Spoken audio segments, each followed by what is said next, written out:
Well, before we start, I just want to say I'm sorry. I pick bad movies, but like not like both of your movies have been very fun and very bad, and mine is just like very boring and very bad. I don't know. So wait, is this not part of the show? You don't have to admit this on the show that you pick terrible movies? I mean, I could. Do you want me to? I can put it in the show.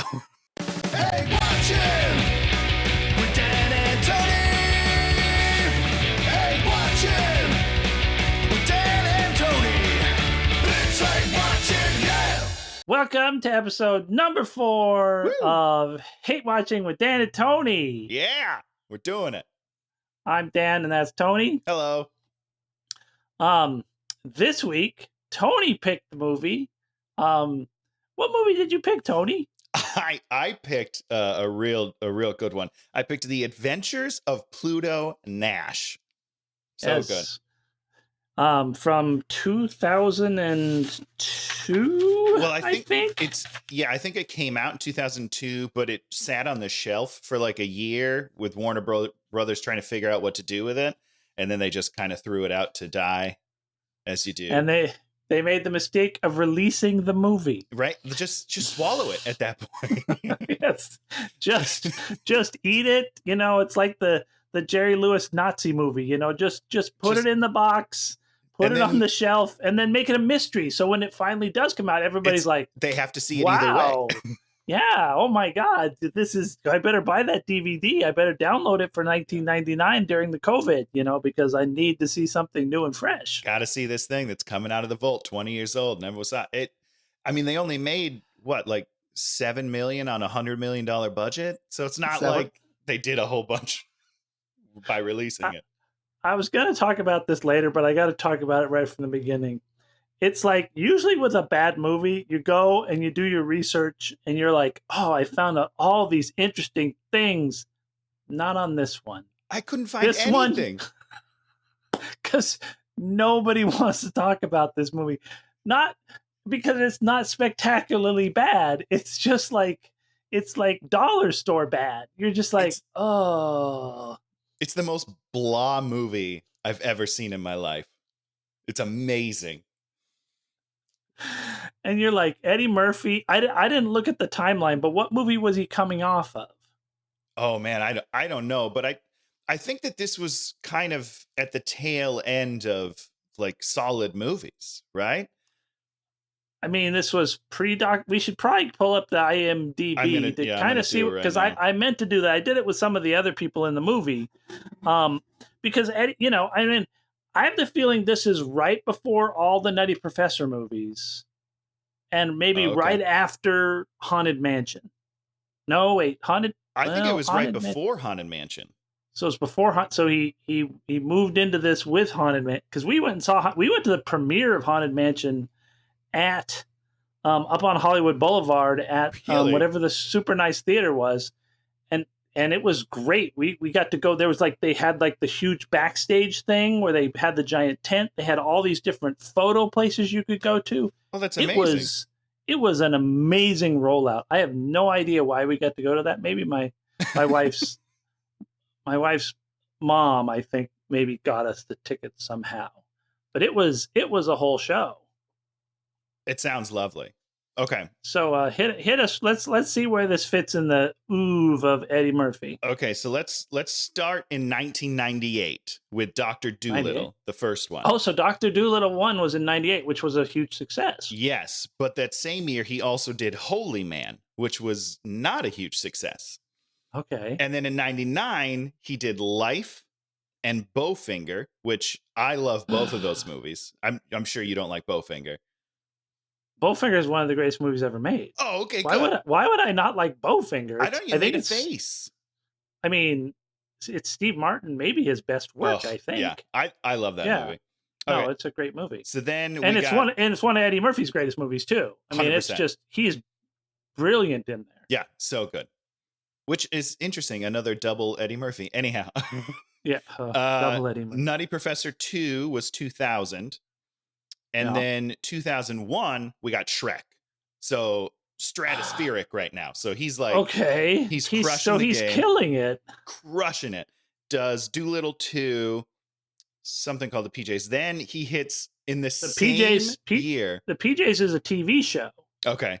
and the claymation animation Oh, TV show, yeah, which yeah, is yeah, a yeah. really good, which is once again a really good representative television show. You know, really good African American cast. You know, really Yeah. really inclusive. So then And we then- hit, 2002 was not a good year for my boy Eddie Murphy. He released Showtime with Robert De Niro, which was, it's like a buddy cop type movie. Yeah. Awful. Just horrible. And then Adventures of Pluto Nash, and then I Spy, all in the same year. And while I will argue that I Spy is a phenomenal film, I am definitely in the minority on that. And so he had 3 dreadful movies come out in 2002. And then what happened in 2003? Then he did Daddy Daycare and Haunted Mansion in 2003. Okay. And then jumped back on to Shrek. Because, I mean, you have to at that point. It's like, oh no, I'm floundering. Yeah. Let me get on Shrek. And then, nothing till 2006 when he came back with Dreamgirls. So so that was kind of it. Other than Shrek reappearing. When do all the Nutty Professors happen? I think those already happened.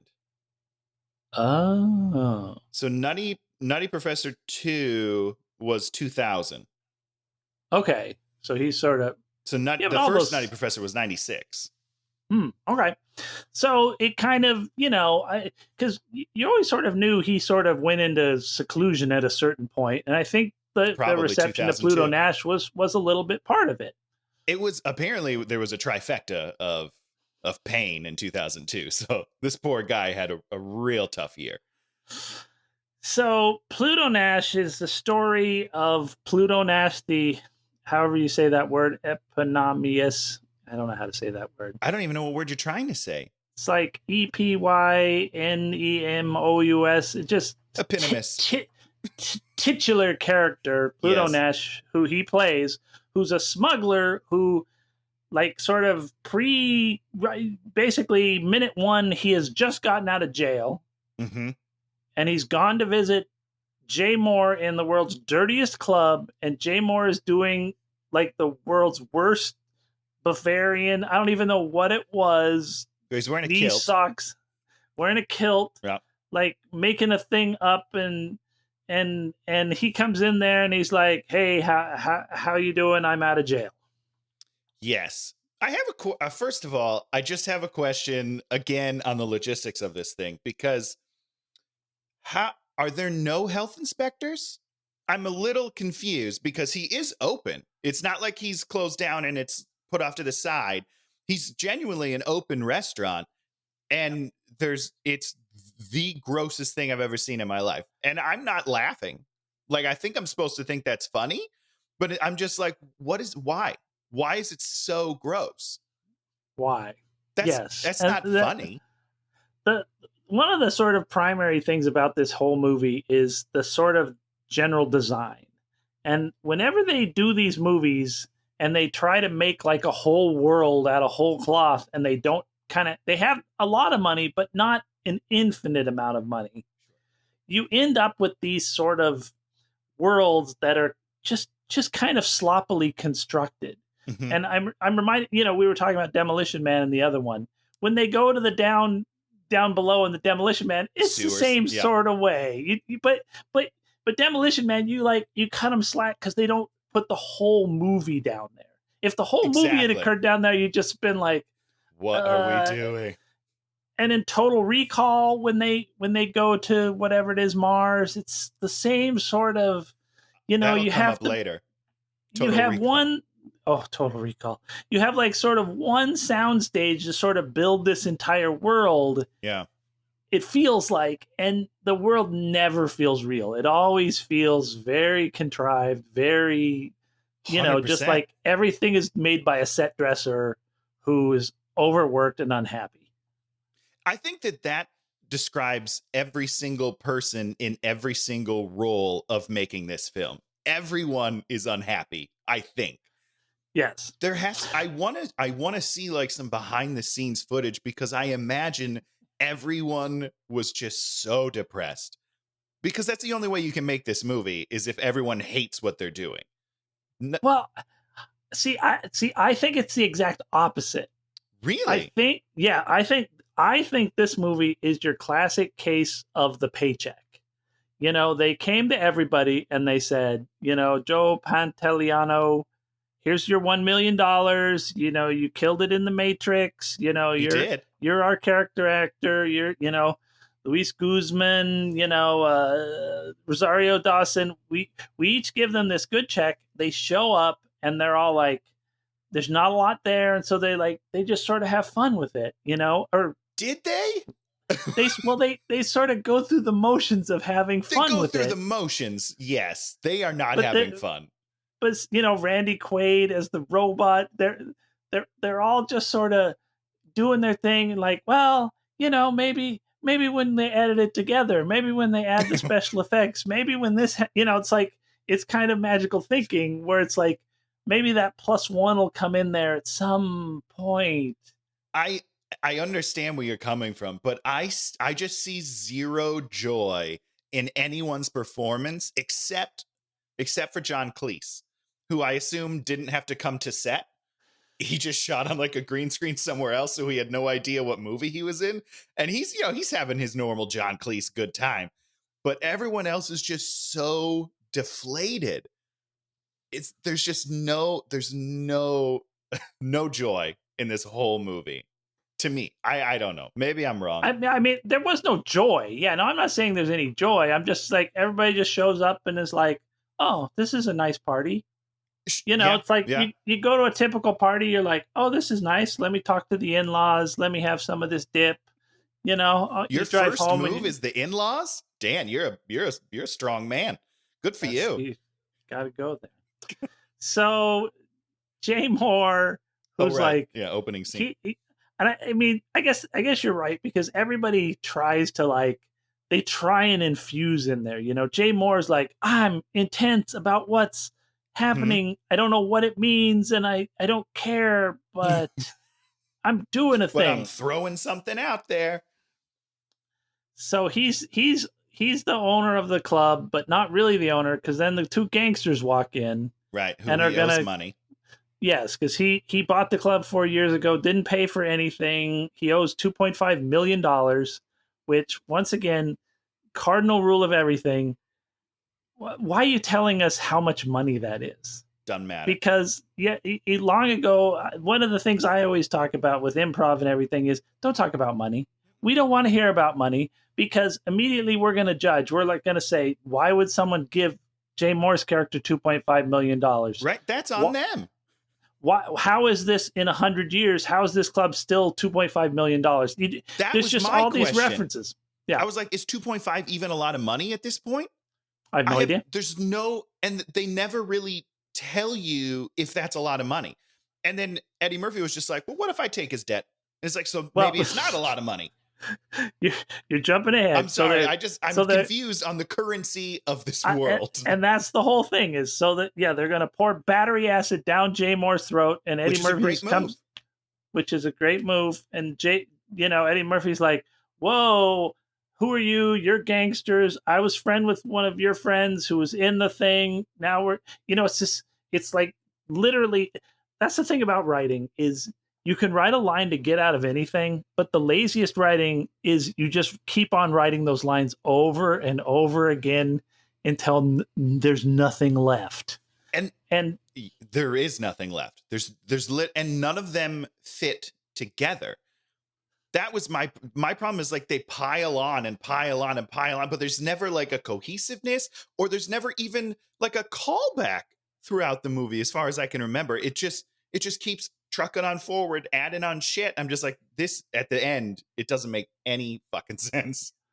Basically, at any point, if somebody needs to solve something, we literally just write them a line that solves it. It's like, oh, the moon just went behind the sun, so everyone went blind, all the bad guys went blind, and so you can walk through the minefield because you remember from when you were a child that you knew how to walk through mine. That's the whole thing. It's almost like you give them magical skills. Yes. That you don't set up beforehand. You just do whatever you want. I mean, we'll wait till the end of the movie, but that is the crux of the finale, and I lost my shit. But I'm sorry, I'm jumping ahead, but we'll get there.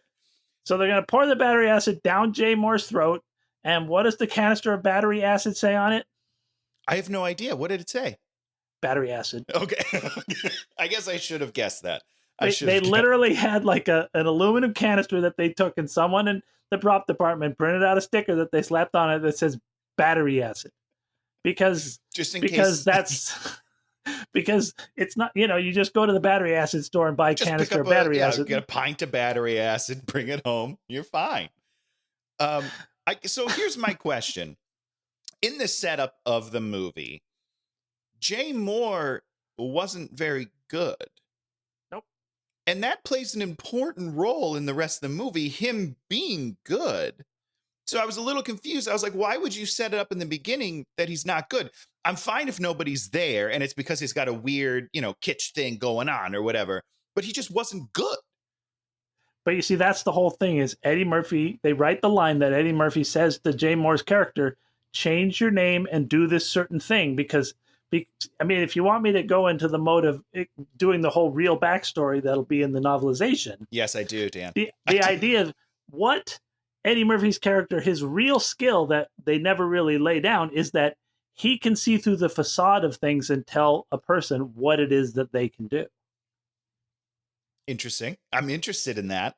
Because that's basically what happens is he tells Jay Moore to go and be Frank Sinatra and then you'll be a star. Right. Which you're kind of like, well, why don't you just have him be a star in your club? But we're not going to go there because that doesn't make it. So Eddie Murphy says he owes $2.5 million. Eddie Murphy says, oh, I'll take on his debt. Or does he even say take on his debt? It really felt like Eddie Murphy was going to pull out a checkbook and write $2.5 million and hand it to those guys. Right. Which is why I'm so confused on if it's a lot of money, because he was just so casual and just like, okay, how about I'll give you 2.5 out of my left pocket here, and then I'll just take over the club. That sounds like a fair, square deal. What? And there's an explanation for all of this. No, there's not. There is. There's an interview that I just watched a little while ago, and it was Joy Reid interviewing Jerry Seinfeld and Eddie Murphy. And Joy asked Eddie, this was actually in the Pluto Nash Wikipedia thing, but I watched it too. Okay. She's like, of all your characters you played, who are you most like? And he said, Pluto Nash. What? And I think that is actually the key to unlocking this entire movie. This is who Eddie Murphy is. Eddie Murphy could just walk in there and write a check for that club. Yes. Right? Yes, he could, 100%. Eddie Murphy in his dreams, just wants to live like this normal life. He's a really normal guy. Sure. I think in real life, the party scene is behind him. He's a family guy. And that's who this sort of Eddie Murphy is. He never gets, he acts angry in a few of the scenes, but he never really, not really. He never really gets worked up. Everything is just sort of, and that's the thing when you're a multimillionaire superstar comedian, everything kind of gets worked out in your life. You just buy whatever you want, you do whatever you want. All your problems just sort of fade into the ether, and that's really what happens in this movie. His problems all just sort of fade into the ether with a very minimum of effort.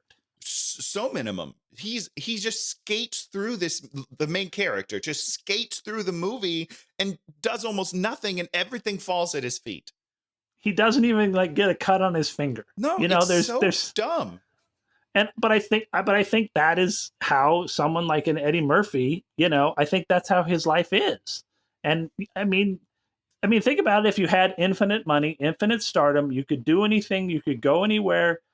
You have no worries, and you can solve problems for your friends because so he buys the club.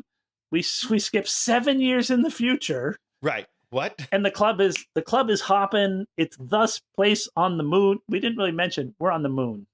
Oh, right. Yeah. On, what is it? Little Earth or something like that? Well, they're in Little America. Little America. That's what it is. There's like there's 3 parts of the moon, and they all have different names, and the names don't really mean anything. They mean absolutely nothing. They're just sort of names. So his club is hopping. Rosario Dawson's character comes in. she has like this whole story where someone paid her to come up here, then they went out of business, and so she needs to make money to get back down. And he's like, oh, I don't need, oh, she's a singer, I She's don't a need a singer. singer, but you know what, I'll give you a job as a waitress and then you can make your money. Why does she need that convoluted backstory? It doesn't, there's nothing, it doesn't pay off. It's not funny. Like, I genuinely don't understand. Just have her looking for a job. Be like, hey, I'm a singer. I'm looking for a job in a club. You have a club. Can I have a job? Why does she need to be having get paid to come to the moon? And then it's bank. I don't understand it. And that's the whole, like with Mac and Me, I wanted to think that, there was some sort of thing behind it because that was funny, because the movie made you feel good. It made you sort of care about the thing. And, you kind of, there was a joy to it. This movie, there's no joy. There's no joy. You're just like, wow, she's a waitress now and she's not a singer. Of course, we all know at the final scene of the movie, she's going to be singing in the club. But, and the other thing is, nobody has actual skills. No. Pluto Nash does not have skills. Rosario, who just like, I love her. She's a great actress. She's done all sorts of fun things. Sure. She basically is just this cutaway reaction shot of smiling. She's a fucking prop in this movie. She's an expensive, beautiful prop. And it is so messed up. It infuriated me. She does nothing the whole movie except for occasionally fawn over Eddie Murphy. That's kind of it. Not even that. She like at one There's like one, very at the end she scene. says like one line where she's all like, I could be in love with this man. And you're kind of like, really? It was during the kiss when he's like, oh, we have to fake kiss each other. And he's like looking over and he's like, I think it worked. And she's like, it worked for me. And I was like, no, it didn't. One, it was a terrible kiss. I'm watching it. It didn't look good. It wasn't sexy. Like I sometimes I like to imagine myself on the other end of some of this kissing, and I would not have wanted to kiss Eddie Murphy. I just wouldn't have. It didn't look good. So I don't believe her. That was a line in a movie, but she delivered it very well, unfortunately. So he makes her the thing. Wait, what is this?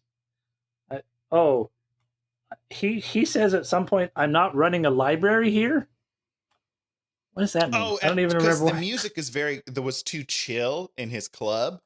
So he's like, hey, I'm not running a library. Let's pump this jam, man. Which is, and she also says the line, my moon card expired. Oh yeah. That's her green card, right? Like she's, so now she's an illegal alien, maybe. Green card. Okay, I like literally did not understand what the joke reference or what they were trying to imply. Joke. I love that you think that there's jokes in this movie, Dan, because I missed all of them, I think. So I guess my question is, and there's no answer to this, but the reason why I was confused on the moon card line is because how quickly did that expire? Because didn't she just come up and find out that the place is bankrupt? She's looking for a job. I don't understand. Is it a day pass? What kind of a weird moon card is this? Well, more importantly, if we want to unpack it, what do they do to you when your moon card expires? Do they like execute you? Because ostensibly what they would do is deport you back to Earth. Right. Yeah. Which is what she wants. Which is so weird. That's Dan. I didn't even think about that. You're right, because she's getting money to fly back home, but her moon card expired. What does that mean? Oh no. It's like, we found the paradox of the movie. What is Rosario's true what's it called? Your thing you want to do? Motivation. What's her motivation? Yes. That is like, that's so confusing. What a contradictory setup. Great job, guys. Nailed it. Well, and the thing, and that's the whole thing about movies is the more they take us out of it and do things like that, where they make us think like, huh? What? I don't understand. The less invested you become in a movie, and and the movie breaks down, and that's why these movies are reviled, is because you don't care. So then the bad guys show up, and are like, we're going to Again. give you $10 million because now we know that that's $4 million than what he paid for it So to buy your club. Now, this is 7 years later, right? 7 years later, yeah. So the club hasn't grown. Has it grown that much that it's worth that much Oh, more? no, it's not. But that's the whole thing. The whole thing is it's making great money, and Mm-hmm. as a businessman, he should take that offer. The offer is a great offer. Yeah, it You know, sounded that like it. I was the shocked. but you see, he has found his bliss, and that's what they said at the beginning. He said, "Running this club is the only thing that I care about." So you took that as a genuine feeling from Eddie Murphy in the beginning, because I just was like, oh, he's just trying to con them into saving his friend. No. That's the thing you got to remember is he's not a con man. He's a smuggler and he's a smuggler. criminal. Yeah. But the truth is You're right. I mean, when he says that line, you know, my one lifelong dream is to own a club. That's his lifelong dream. I just didn't. That's it. I didn't believe. You didn't buy. Yeah, I didn't buy it. It just sounded made up, because I was just like, why would he tell these two criminals that that's his lifelong dream? That's a very personal thing. It felt weird. I didn't buy it. That's on me. I'm an idiot. Well, I mean, I think and that's the whole thing with this movie is there's no setup. There's only punchlines, essentially. Yeah. So Not we good don't ones, though. we don't meet young smuggler Eddie Murphy where he's all like, I don't want to be a criminal. I want to do this thing. And we see that he makes choices and takes risks to try to get to this thing. And then when he's an adult, he Yeah. makes choices and takes risks to try to get to this thing. He's Eddie Murphy, the already successful person who can just write a check for the club And get his dream. and get his dream. Dumb. And then So dumb. I mean, and more importantly, the whole thing is just barely about him fighting for his dream. It's actually just sort of an extended chase of him trying to save his own life and save Rosario's life too by some Sorta. weird. Just kind of by accident. She's just there. So the bad guys say, "Here's the money." He says, "No, thank you. Leave." I don't know when we introduced Randy Quaid's robot character. It was somewhere in here. I try to forget Randy Quaid is in this movie. Dan, that is the worst robot I've ever seen in my life. Who in the world saw the dailies and was like, you know what? He's doing a great job. Let's keep him doing exactly what he's doing. He doesn't look like a robot. He doesn't act like a robot. He doesn't talk like a robot. And all the other robots in the movie do. Well, they say he's an old robot. So the old robots are more human? That doesn't make any sense to me. As we build more robots, we'll make them more robotic as to not confuse people. What? No way. Well, I mean, you know, if you want me to get some explanation that's not in the movie, the old robot just wants to have sex and is allowed to kill people, which if is sort of, you know, if you do go to Asimov's robot rules, there's like 3 rules, and you know the number 1 rule is thou shalt not hurt robot shall not hurt a human. Sure. But these robots just like pulling out guns, they will kill you. And that's one of the whole things about robots that is really interesting. We could watch Will Smith's iRobot, which is based on the Asimov book. But I did not realize that. Yeah, and if you remember that movie, that's the whole thing, because a robot kills a man or something. Yes, and then it's so bad news. I was going to pull out the rules, but I forgot to do that. Once robots are shooting people, like everything breaks down, because you can't have robots shooting people, and that's this great science fiction thing. You know, that science fiction tension is that robots can't kill humans, and so he should have always been blocking Eddie Murphy, saving Eddie Murphy, shooting a thing to do something. You know, but no, he can just shoot bad guys right in the face. And since we're talking about this Randy Quaid robot, which is so like he's the happiness chip is the dumbest thing I've ever heard, first of all. But second of all, it doesn't come into play. No. Why not? Why would you put the happiness chip in him And then continually through the movie, they show him looking unhappy when Eddie Murphy treats him badly and leaves. Why did he not turn on Eddie Murphy in the movie? They telegraphed that through the whole fucking thing, and then he never turns because of the happiness chip, which doesn't matter. Just make him like Eddie Murphy. It doesn't make any sense. I think that whole happiness chip line is in there because Randy Quaid's face looks so weird when he plays the robot. And so they wanted to sort of explain why he has a little bit of smile. Yeah. So the bad guys, Rosario takes drinks up to Eddie, and then they blow up the club. Wait, hold on. You're skating over a very important moment when Rosario has a great thought, and she's like, maybe I shouldn't be bringing this drink up alone at night to this strange man who's very powerful. And they're like, don't worry, he's a good guy. He would never do something like that. It's like, why am I getting this affirmation of Eddie Murphy for no reason whatsoever? Just to pad the character's ego? No, it's because Eddie Murphy doesn't want you to think that about him. But now I think that about him. I didn't before. But now that he has specifically written it into a movie where he's like, no, I'm not like that. I'm not like that. Now I'm like, maybe he is like that, and he's trying to derail our thoughts. Oh. That's how I felt about it, and I got very weirded out. So they blow it up, and then they blow up the club, and then Randy Quaid's the robot intercepts a call or something. Oh yeah, so the robot intercepts a call, which is really done to trick Eddie Murphy's character into chasing the bad guys through the streets so that they can ambush him. So Rosario Dawson's character, since she can run faster than the robot because the robot's old and, they just choose a functionality that he can't do. Yep. She's like, I'll run and get to him and say it's a trap. And she does, and he's like, I already know that. I'm literally in the middle of the trap right now. You walked into gunfire, woman. Like, what? Why is she so dumb in this movie? I'm sorry. I don't like that character. It's because they haven't given her any characteristics. They haven't given her a characteristic of caring about people or wanting to save people or only in it for herself.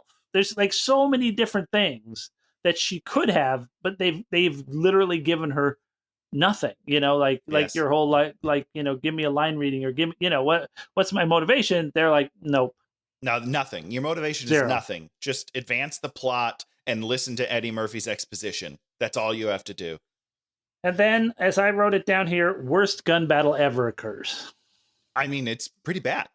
It's pretty bad. It's like 1950s where shooting a gun is like doing like this. And I was like, maybe it's because lasers have more of a kick to them. Lasers do not have a kick and cannot have a kick. I mean, scientifically, sure. That's literally it's not like they're using inertia and whatnot. So I don't know. That was the best I could do, was that maybe they were like plasma guns that have all this kick to them. I don't know. It's real bad though. And the gun design, really looks like they just maybe bought some of the, ones from the Nintendo and then just sprayed them. Yeah, they're toys. I mean, they look like toys. They don't look like anything. And so the camera work in that scene is also bad. And so like, it's just it's not action. It's not an action. I couldn't figure out what this movie wanted to be, because it's not funny. And it's not, they don't make it exciting in like an action, like it doesn't feel like it's trying to be an action movie where it's like fast and exciting. So I don't understand what they were going for. I was thinking back on I think it was in Total Recall, which I have not seen in a million years. Isn't there like a whole thing where the woman who was his wife wants to now kill him and he flees? Yes. And they jump from balcony to balcony to this to that. Mm-hmm. And I mean, this is a very intense chase scene. You're just like, this isn't it. It's like I'm jumping and I'm hanging onto a thing, and if you drop, you're gonna fall 1,000 miles and die. Mhm. It's like, and we just watched the second Jumanji last night, which was fun. I mean, Mhm. I fell asleep, so I didn't see the whole thing. I got to go back and rewatch some of it. Damn. But there's like this whole thing with the moving bridges, and you're Oh like, yeah. yes, this is, It's an as exciting. opposed to the stupid bridges in the Lord of the Rings, the Hobbit ones, where there's like a million goblins and they're all falling down the bridges, and these seven dwarves like do all this magic that occurs, and you're just like, and I mean, you have to strike this sort of careful balance in between where Yeah. you feel like your character's in jeopardy, but it's not just like, oh, this is a CGI of a thing. And, it's like when you watch Jackie Chan fighting, you're like, oh my God, this guy's doing crazy stuff because he's broken his back 1,000 All the times time. doing this Yeah, stuff. hurts himself everywhere. Yeah. So anyhow, terrible. It's awful action sequence. It's not fun. It's not engaging. I'm not into it at all. And then she just fires a gun random, like pop, pop, pop, pop, pop, pop, pop, pop, pop, pop, pop, pop. Like she has no control over the gun. She's got, from what I can tell, she has no muscles in her body. She's just like a noodle. She's just noodles, and she's just throwing gun bullets. Gun bullets. Gun bullets. Throwing the gun bullets all over the Gun place. bullet. Gun bullet. I just don't. And then that saves the day. Is that what happened? I mean, like with this movie, I didn't go back and refresh anything. There was Sure, nothing right. I went back to so like It's not I look worth at it. my notes and I'm like, I'm just barely piecing the movie back together. Just barely hanging on to this. Because I watched it like 2.5 days ago. And so this is why I watched it the night before, and I've still forgot a lot of stuff because this movie just washes right over you and you take none of it in. Yeah. So they escape, and then he says, oh my God, you got to stay with me because of the biometric cameras. They're going to know where you're at. Which, of course, at some point they go to the casino of the bad guy, and the biometric camera's nowhere to be seen. No playing out, nothing like that. They don't, as far as I know, they don't exist. I think he was making it up so that she would come with him. Well, or Ryder wrote a line to give her a reason a purpose to go with him. This is where I'm gonna go. Like in Monty Python, they had a thing where it was like World War II, and they had like the world's deadliest joke.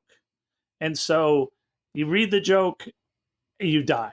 Because it's so funny. You laugh yourself to death. Sure. Right? So it's World War II.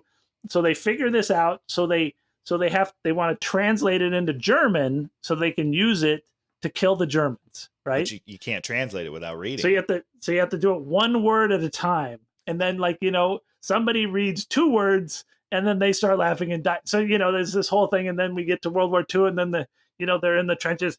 Ich bin ein, and they're like shouting the joke, and then all the Germans are dying. So I think that's what this script is. I think each person just wrote an individual bit or 3 or 4 minutes.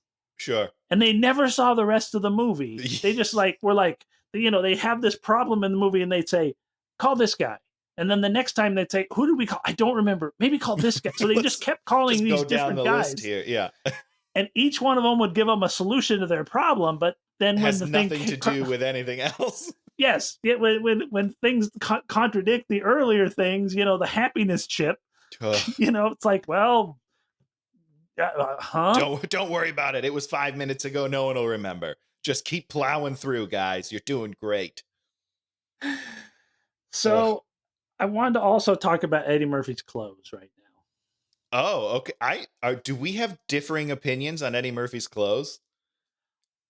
Actually, most of the wardrobe in this movie, at least Eddie Murphy and also Rosario's, felt like they just wore their own clothes to work. Yeah, and it was awesome. Eddie Murphy was dapper as fuck through this whole movie, dude. So it didn't bother you that it looked like he just rolls in out of the limousine onto the set, shoots for half an hour, and then he's like, I'm gone, out golfing or doing whatever. It started as something that bothered me, and then as it went on, I was like, this movie, it doesn't make a lick of sense anyhow. I might as well love their outfits, because he dresses real nice in this movie. He does dress real nice. Beautiful. And that's, just like Eddie Murphy does in Eddie Murphy's Real. 100%. Yeah, I was like, I think I wrote this in my notes somewhere that he literally just brought his closet to work and was like, I think I'm going to wear this today. And the costume designer was obviously busy doing something else and was like, fine, whatever you want. You're Eddie Murphy. Go do your thing.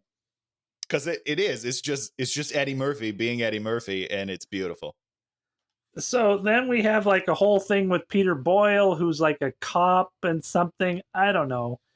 Then we have the, I don't even, Is that the pool scene where they're playing pool? I don't remember.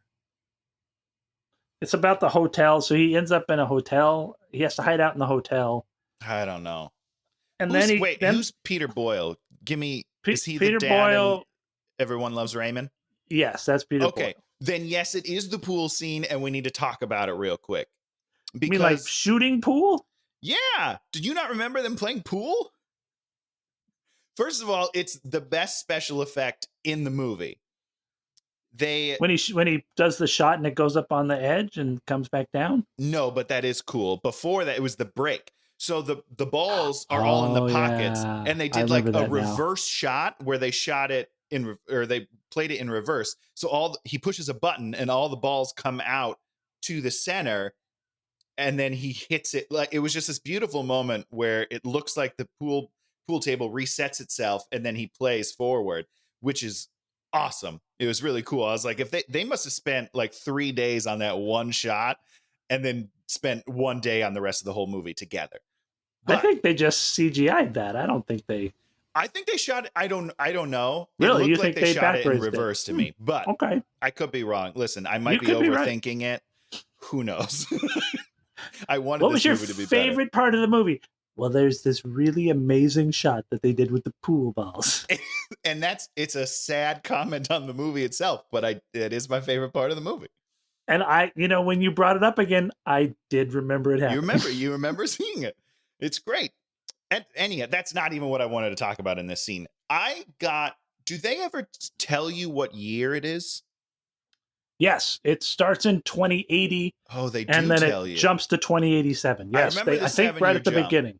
Okay. Yeah, I think right at the beginning they set 2080 because I wrote it down. Yeah. I must have forgot that because in this pool hall scene, they talk about them cloning Michael Jordan into the Air Jordan basketball squad, which is a team that's all Jordans.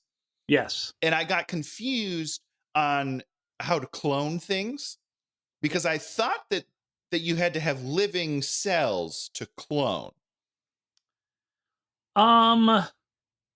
Yeah, not necessarily. I mean, if you Okay. do the whole Jurassic Park thing, the idea of Jurassic Park is you have amber, and then there's mosquitoes in there, and then there's genetic remnants DNA in the blood. Yeah, and so, and then the idea is a mosquito that bit Michael Jordan. That's what they did. Who had somehow some fan had kept it. Well, I mean, there you go. Actually, you could get the bloody sock from that baseball player, and there's DNA material on there. I guess. I mean, right. Yeah. So it's not the, it's not the worst science. It's a joke though. Like, they do it as a joke because then they don't remember who Michael Jordan is, and that, after everything I just said, that's the problem I have with the scene. They don't even remember who Michael Jordan was. And this is only maybe 2080, 40 years after he dies, maybe. If he lives another 20 years from now, which he might. Yeah, he's in great health. He could easily live to 2040. He's a beautiful specimen of a man. You're never forgetting who Michael Jordan is. Right? So I was like, what a stupid offhand joke if you're only half a century out from his life, from the GOAT's life. Like, you would not forget him. People still talk about Babe Ruth, and Babe Ruth is Absolutely. Like, that's almost 100 years ago. Yeah. And tons of other, if you think of, there's tons of other baseball players that those of us who don't really follow baseball at all know about. Yep. But it's a joke. Is it? So then we have the whole Ileana Douglas plastic surgery scene. Oh my God, I almost forgot about that scene. Where they go to her because they're trying, because they think that they've cloned Alec Baldwin or something. It's just like it's total red herring. Just like, let's just make a path, and then we'll have these sort of comedic things that not comedic things that happen. So they go to a plastic surgery thing in the future, and there's a bunch of butt jokes and tit jokes, and just like an egregious amount. It's so different from the rest of the movie. No. Does he say tits a lot in this movie? Well, then there is this, and once again, it seems like that one person wrote like these 3 or 4 things, because then there's all the robot sex stuff, because the Randy Quaid's robot always wants to have sex with everything. Horny robot, sure, but it's not done tastelessly, in my opinion. And my wife actually got mad at me because by the end I was laughing at the maid or the woman robot. Oopsie. Like, it did get to me. I did think it was funny eventually, not at first, but the more they hit it, like at the end when she's doing it at the end of the movie off screen, I was like, okay, that's kind of funny. But this cloning or body changing scene is so tactless and like kind of disgusting. And he's saying things like, oh yeah, you got to get them tits everywhere, tits hanging out. And I was like, whoa, this doesn't even, your character hasn't said things like that in the whole movie yet. Nope. And this is very weird. I did not like the scene.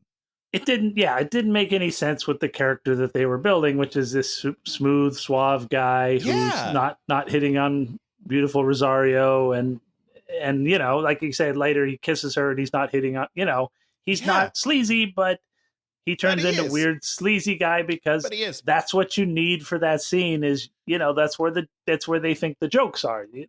You can always find the jokes somewhere else, but they chose to always sort of try and find the jokes that didn't go anywhere. Right. Yeah. Yes. So she gives him this WZW monogram. Right. Oh my God, that's right. Yeah. Which he figures out. Oh no, he doesn't figure out.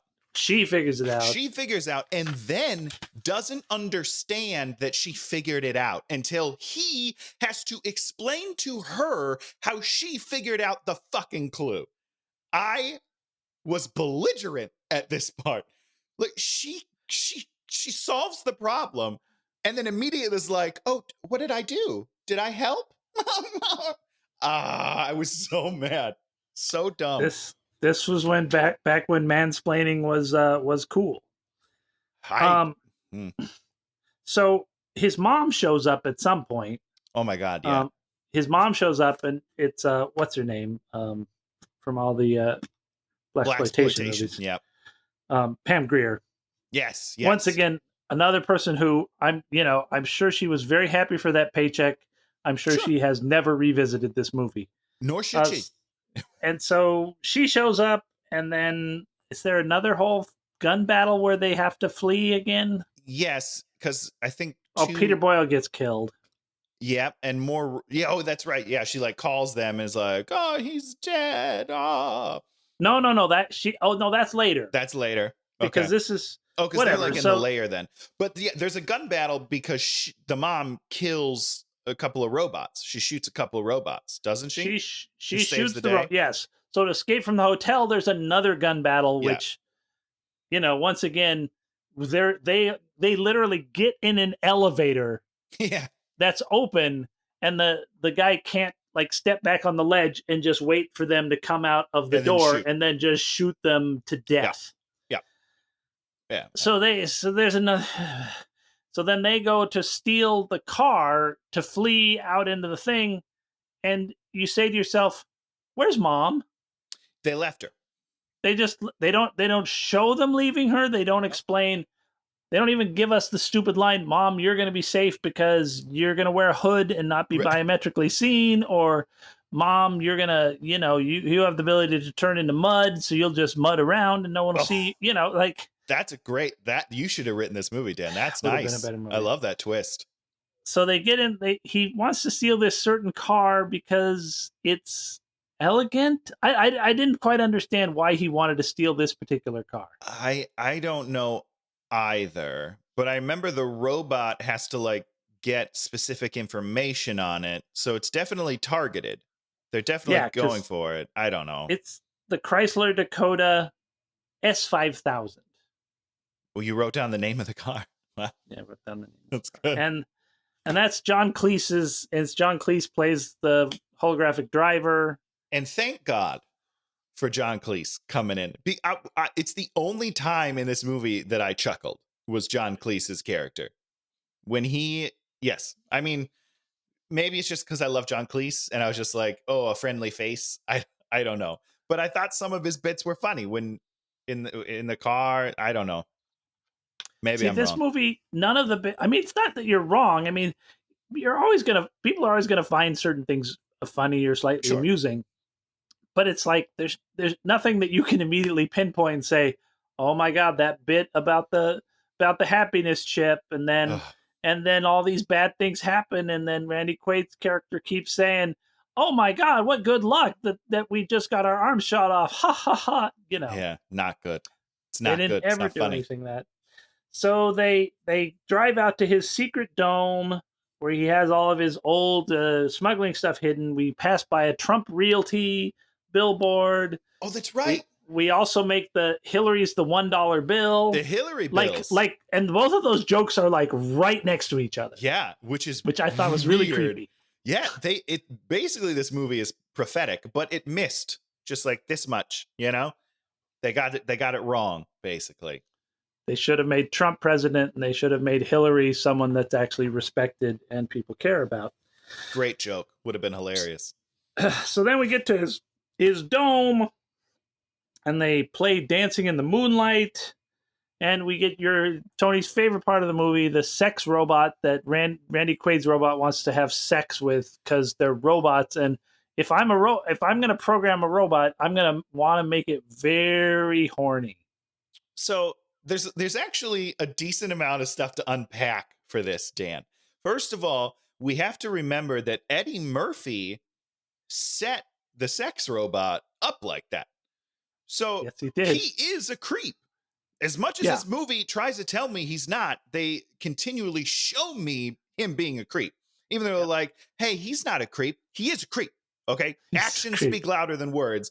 And you're fucking a robot, or at least like keeping it around to make you think it wants to fuck you. I don't know. It's weird. So immediately I'm turned off by the scene. I'm like, okay, this is kind of gross and not all that funny. But then the more they do it, the more it becomes funny to me. Well, and I mean, that's not a you problem. That's a real thing. Yeah. You hit, in comedy, you want to hit your jokes over and over again. And if you're watching Weekend at Bernie's, which I rewatched most of that movie like 4 or 5 months ago. Interesting. Some of the stuff gets to be very funny. It's like really stupid. It's puerile, but like when you're when they pull like the rope and he puts his hand up to wave, it gets to be funny. It's funny. When they bury him in the sand, when they do all, and he's flopping this way and flop, you're like, okay, this gets to be funny. It's stupid. Yes. But if you hit your jokes, and it's because you're admitting your joke is a joke and you believe in it. Yes. And it reminds me of like an improv when you do a joke and it misses, but you think it's so funny. You're like, fuck you guys, audience. I am going to do this joke until you laugh or until we both kill each other. It's one of the two. And at a certain point, Tony's desperation on stage starts to get laughs. The joke never gets laughed, but his desperation for wanting people to care about what he has to say, this poor, sad comic. That's right. It's he's got that happiness chip, and he's not letting go. Through. Come on, come with me. And it's if you hit. I mean. And that's the thing is, if you commit to your joke, you have committed to the joke. And so much of this movie committed to nothing. They're absolutely. Because they just throw it in and then forget it for the rest of the film. That's terrible, guys. That's just bad writing. I do have to say, Rosario's spacesuit, one of the sexiest spacesuits ever. Oh, their Really, spacesuits are awesome. yeah, they were nice. Nice design on the spacesuits. Yeah, I thought they were really great, and you're absolutely right. It was like purple and shimmery. I loved it. One more thing quickly on this sex robot is I don't enjoy the Randy Quaid side of it because that is super creepy. Like he does it in a way that's dangerous and not funny. That's all. So that part of it not funny to me. No, creepy. So the bad guys trace them to the moon dome, the prospecting dome. They kill Peter Boyle. They're outside. They park outside. They know they're coming. They have like got the big missile. We're gonna shoot the missile. They shoot the missile, blow up the door, but they've gotten in their spacesuits. The air's blowing out. Nanette's holding on to the post. Her clothes fly off. See, it is funny. And then the bad guys come and there's like a whole sort of battle, sort of. Yeah, not really. How did you feel about the wire work of showing the reduced gravity on the moon? Well, it reminded me of like a local theater production doing it in real time. Like someone's backstage just frantically pulling wires left and right, trying to make these people look like they're flying, but it's like not smooth and they can't quite do the landings. And I'm so perplexed. They had $100 million. Oh, did they? Is that the budget? $100 million? That's the budget of this movie. And sure, you clearly spent way too much on just getting your actors. Like it's a pretty solid cast for such a terrible, terrible movie. But you have to have some for practical effects, right? My favorite part is like some of because it's a bunch of gangsters. They're sort of standing out there and they're just like, it's like they're standing like on the back lot. They're just like, there's, they didn't like slow the film down a little. They didn't do a little something. It's just like, we're just guys like hanging out. They sort of put us in wardrobe and we're in outer space, but not really.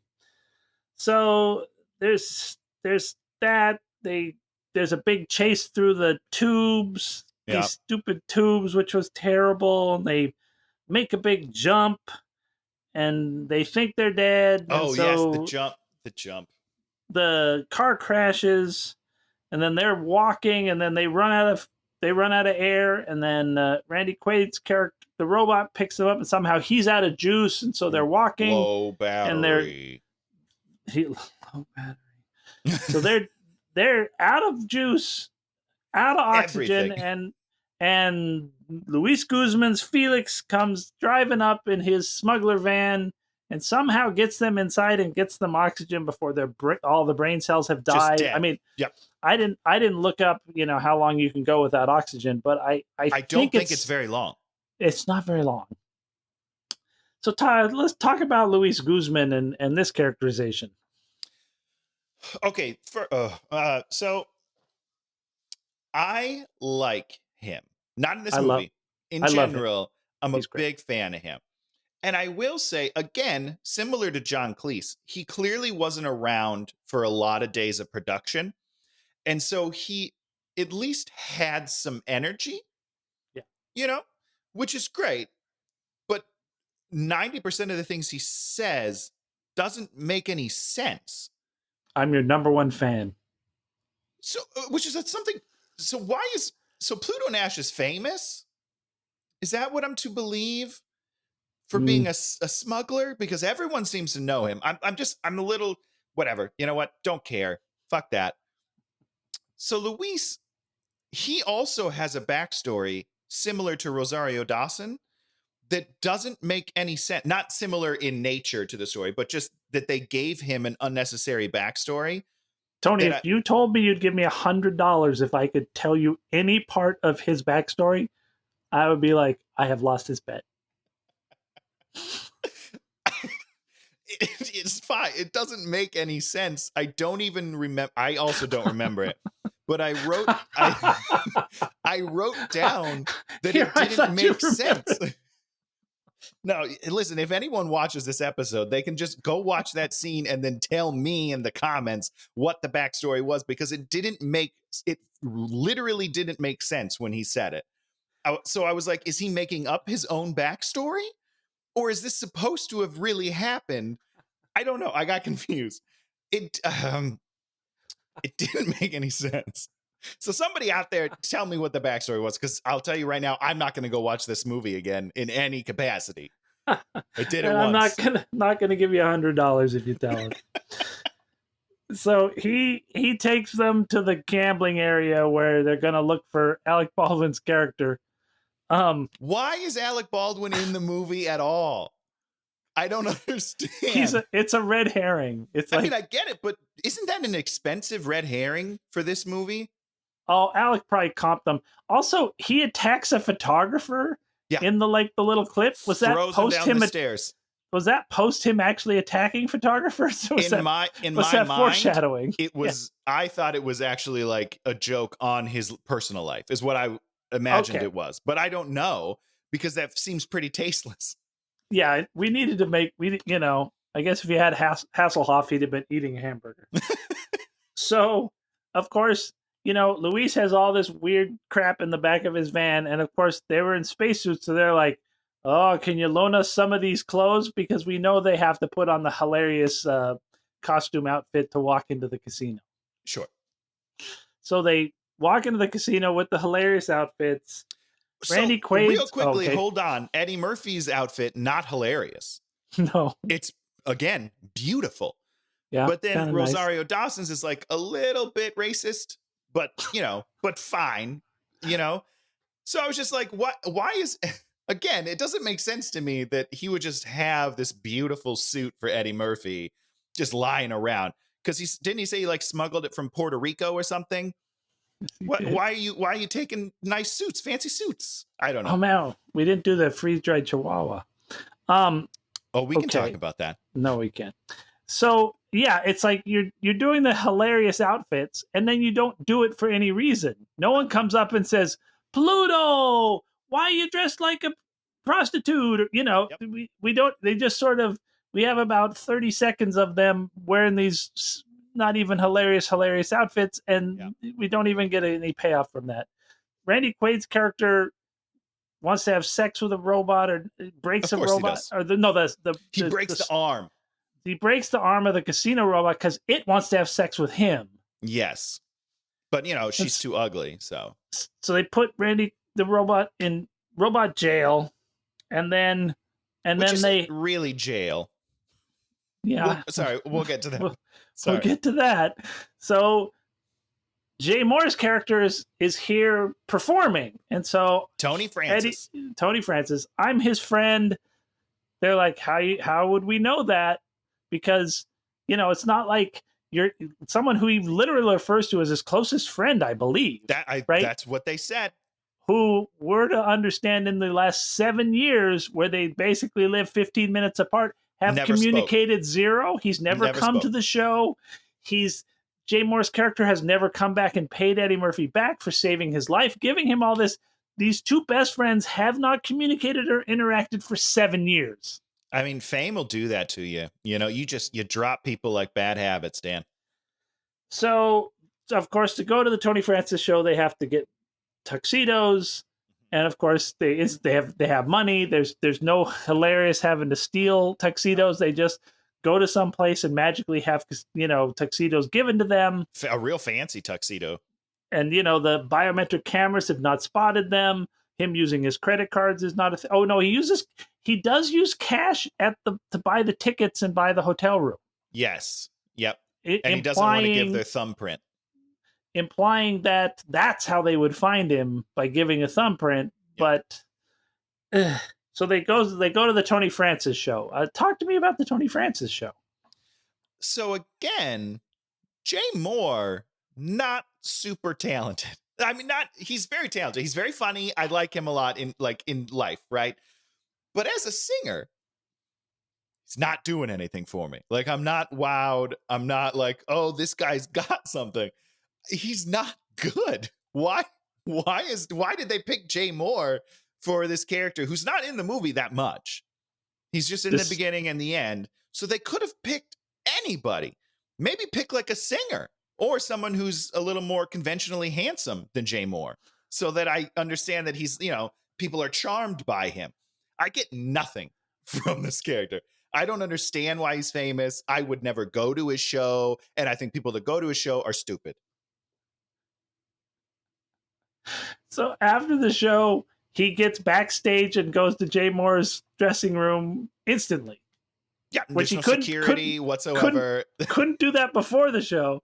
I was like waiting for through the whole show for Jay to go into the audience and see Pluto and have a reaction.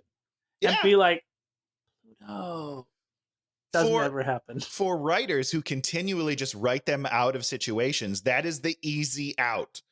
But instead, they just ignore it and let him back. There's once the show's over, nobody cares. It's do whatever you want.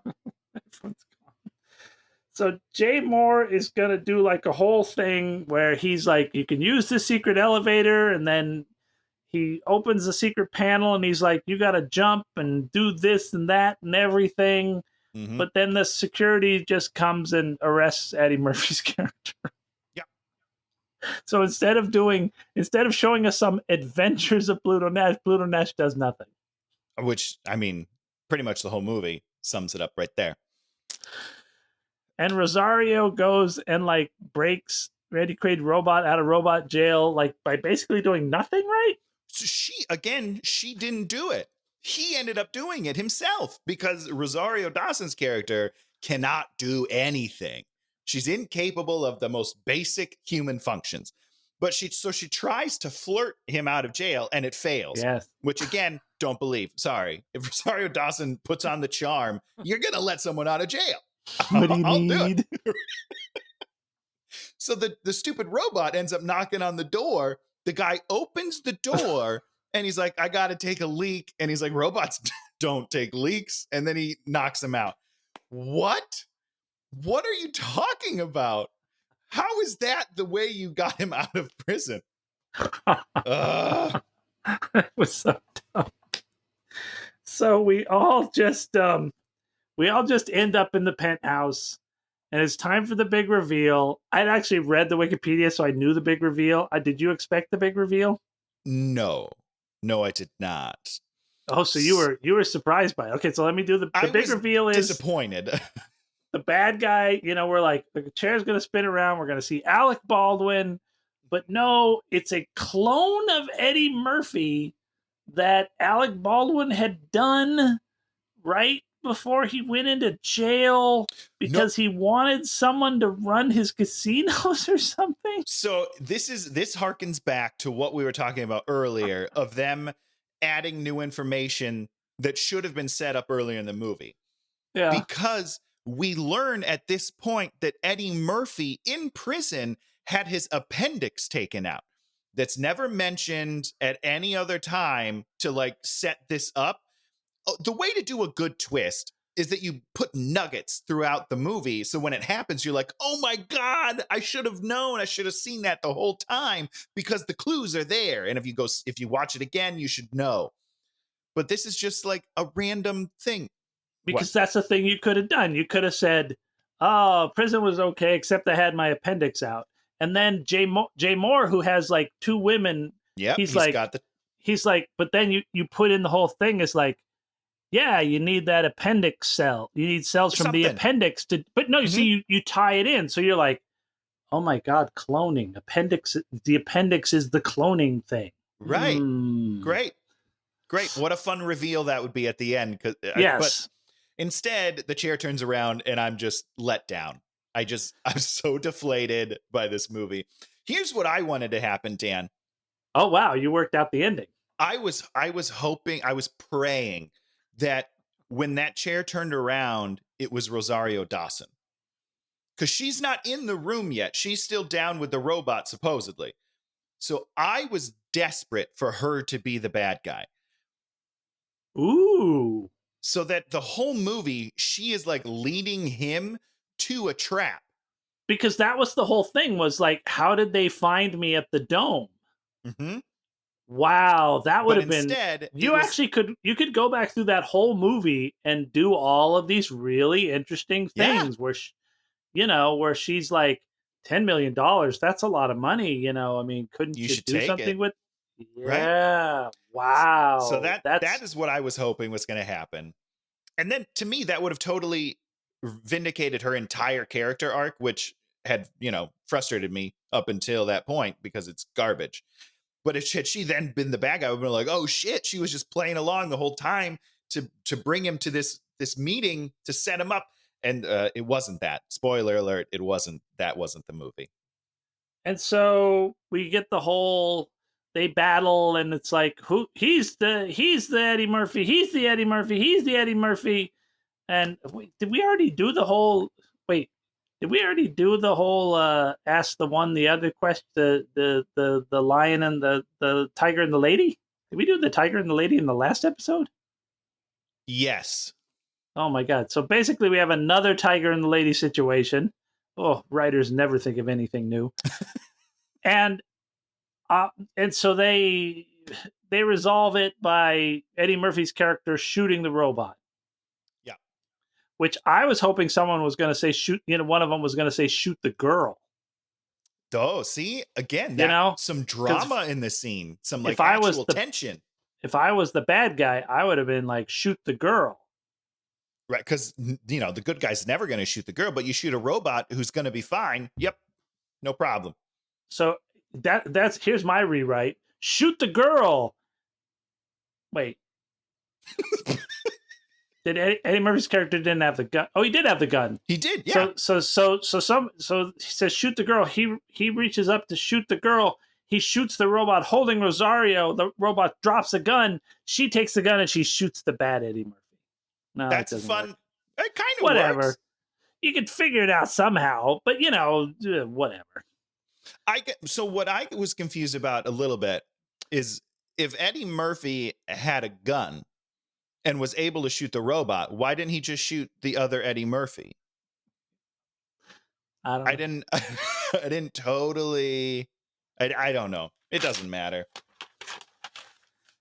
And then I wrote on here, craps you lose. I don't know what that means. Oh, it was a hilarious line. I wrote that down too. Oh shit, where is that, Dan? Oh, Eddie Murphy isn't really shot because he wears an undershirt that makes him immune to being shot, which they set up like 2 seconds before or something. Yeah, literally the same. It's the same scene. The robot, I always wear 2 shirts. Isn't that the rule? And then Eddie Murphy's like, that's the number 1 rule. And it's like, if that's your number 1 rule, why don't you realize that you're cloned? Okay, wait, stop. We got to talk about the clone real quick. So there you go. There's your ending. And then Eddie Murphy goes, blink, idea. He drops. The other Eddie Murphy's getting up. He shoots the Eddie Murphy, blows up his head. Beautiful. I love that. More importantly, if Eddie Murphy clone wouldn't he have just had his real guy killed? I mean, would you really want to kill your real? I mean, you'd either want to take care of that very early and secretively, immediately, yes, like with some polonium or something, sneak someone in there. His life. Yes, and okay, what were you saying? So my question on the clone is he telepathically there's been a lot of telepathy in these episodes, I think, but is he telepathically linked to the real Eddie Murphy? No, because the whole thing about cloning is the world's dumbest thing. The only thing you want to do is people clone their dogs or their cats or their cows, sure, because you're never going to get the same creature. If I were to grow up again, first of all, how do you age them up to the exact same minute and age as the thing? Because the clone should be like, the clone should be 7 years old. You age it, and then somehow you magically give it all the memories of a human being. If you have a way to download and template and put the memories of someone somewhere, you'll put it on a hard drive, and then you can ask them. Oh yeah. It's just so stupid. I don't know. I was very confused on how he knew all that. It doesn't matter. But because it's they just save the. I say the word clone, and then you go, "Oh, he's an exact copy." But no, that's No, not how. It's not like you zzz and they divide, which it's is fun. that's called magic. You can There's- do that in a magic universe. You Sure. can't do that in a science universe, and Is that where we are? Well, yeah, all these movies. I mean, movies like this, of course they rely on magic because Of course. nothing makes any sense because they haven't built a world. It's like that's what's great about the Jumanji movies. It's like, yeah, you set up a world where you can do things, right? Yeah, absolutely. Where it's like Jack Black's the archaeologist character. He's like the one who could just look out, even though the player can't do it, Mhm. the character can do it, and that's what makes those movies so interesting. Is the player understands he doesn't have these things, but the game gives him access to this information and understanding and ability. Yeah. This thing, they want all of that, but they want it in a science fiction, and the thing about storytelling is it's the restrictions that make it into storytelling. Yeah. In this movie, there's no restrictions, so there's no storytelling. There's definitely no storytelling. So why does he say craps you lose? Okay, I did find it. So that's the ending when Eddie Murphy gets knocked out of the window and he's falling down onto a craps table, and right before he lands, the guy that's working is like, "Craps, you lose," and then smack, he lands on the table. And it did make me laugh. It was funny. Then they play the song "Everything Is All Right." All right. Roll credit. Just in no, case you didn't Rosario's. know. Yeah, she's a singer now, which is fine. She's fulfilled her ultimate fantasy, even though I thought she wanted to go home, but I guess instead she's just going to work as a singer now. I'm very confused. And there are only 2 clubs on the moon, so like she Right. doesn't like go to like all 50 clubs on the moon to see if she can be a singer. She just gets the one. Gets thrown out by one, then goes to Eddie Murphy and is like, "Well, you don't want me as a singer, but I'm gonna take second best because I'm a woman." Yeah. So stupid. It is very stupid. And I guess that's it, right? That's the movie. That's the movie. So I wrote down the word perfunctory. Okay. Do you know what that word means? I've heard the word, Dan. But if I had my thesaurus. I had to look it up because Okay. that's how I felt this movie was. And I looked it up, and perfunctory means carried out with a minimum of effort or reflection. Okay, yes. Then that is accurate. That's the most accurate word ever. Everybody just sort of cruises through this thing. The writers sort of cruise through it. The special effects sort of cruise through it. Eddie Murphy. Nobody takes a moment to think about maybe putting some meaning into their artwork. Not at all. In fact, I feel like the writers wrote the movie and then never went to set. Like usually you have a writer on set to help, if you need to make changes or anything, but I don't think that happened. I don't think they were there. I don't think anyone was there. I don't think there was a script supervisor. I don't think anyone was like making sure you were saying the right things or continuity of I don't think anyone tried at all on this movie. And we put everybody on blast on this show because that's what we're here to do. And I understand the writers work hard. Oh, for sure. You try, everybody tries, but sometimes you just end up with them, for whatever reason, you end up with these movies that just don't work. I mean, I can't remember the director's name, and I apologize. The director's name is Ron Underwood. Ron Underwood was the writer and director of Tremors. So good. One of the best. I mean, Tremors, there's like 5 or 6 sequels. There was a TV show, which I've never seen any of the sequels or the TV show. Me neither. But that tells you how good a premise is. Yeah. How good you set up the characters, you set up the world. And I mean, it's a really simple movie. There's monsters under the ground. They eat people. They're sort of trapped, and like that. There's where writing is glorious. They set up that whole basin is like rock, And you believe that. Maybe there's some geologists that watch that and say, yeah, it couldn't happen. That's There's not going to right. be loose soil. But the rest of us are like, this is a line that tells us where we are, what's going to happen, and that these people are in trouble. Absolutely. And I mean, he had like a good run because he started with Tremors. I think that was his first movie. And he did City Slickers after He did that. City Slickers, yep. And he did one more before he did this trash. He did trash one or heap. two other ones that were good. He did this, and then he got the hell out of the game and went to TV directing. Did TV, Just which went is to fine. TV because I'm sure it was embarrassing to him. You know, you read about these creators that are incredibly creative, and they end up in a project like this, and it, ugh. Yeah, would have been a tough experience. Yes, tough experience. So perfunctory. That's my word on this movie. That's the word of the day from the calendar. Any other final thoughts on this this beauty? Oh boy, I don't think so. I think I've exhausted everything I felt. We could try to talk about the music of the movie, but I don't. Is there anything worth talking about? I don't even. Oh, you know what we could just real quickly is at the very beginning when they go to his bar 7 years in the future and everyone's doing the same dance. What is that? Why do movies do that? I don't understand. Is that the only dance you can do on the moon and everybody knows it? Like it annoys me when movies do that. I don't know. Well, Mac and Me also had the staged, At least they had the audacity to make it a full-on dance number. And we're like, they just threw caution to the wind and we're like, we're going to make this a full-on dance number. It's the 80s. People love dance numbers. This is just a bunch of people in a club just happening to do the exact same weird dance. I don't know. Okay. Let's just table this one. I'm burying this one. Let's do our picks of the week.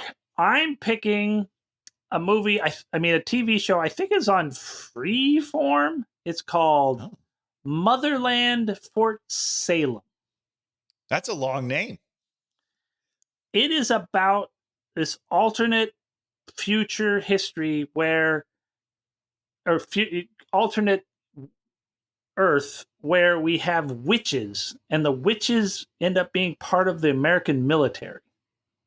Oh.